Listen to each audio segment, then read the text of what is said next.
Welcome back. Great to have you with WKYT News tonight. The Associated Press is reporting the Trump administration is proposing to impose a 2-year limit on rental assistance, which would impact those living in public housing and Section 8. WKYT's Carly Hoxton and photojournalist Darnell Crenshaw talked to a Richmond man raising 4 boys by himself in public housing. He tells us if he lost government assistance, he'd be financially crushed. It's playtime for the Wright family. Chris, his 4 boys, and dog Nook live in Dillingham Heights. It's overseen by Housing Authority of Richmond.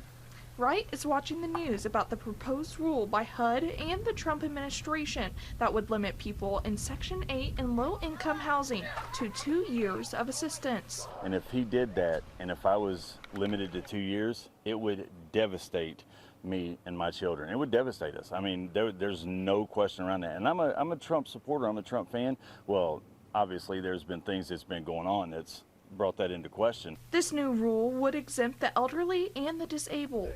Wright is considered disabled. I've had many things. I've got chronic cellulitis with my legs, different things like that. I've almost lost my legs a couple times. The 49-year-old former salesman would like to work. He doesn't want to be in this disabled position, but he feels today's wages wouldn't make ends meet for his family. And you've got to pay for housing and rent and electric and everything else on top of food and all that other stuff. You cannot raise families doing that as a single family, as a single provider or anything. It's just not possible. Karen Atkins with Kentucky River Foothills, an anti-poverty focus agency, says the organization agrees with the Trump administration, saying Section 8 housing and public housing assistance should be considered short-term.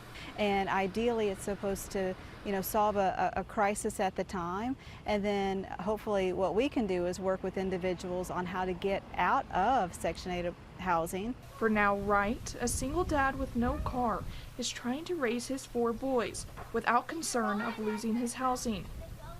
He voted for change in D.C., but not this change. I'd rather have the change in my pocket than the change they're giving us in Washington.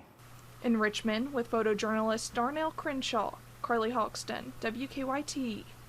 And HUD Secretary Scott Turner says time limits will eliminate waste and fraud in those housing programs and motivate low-income families to work toward self-sufficiency.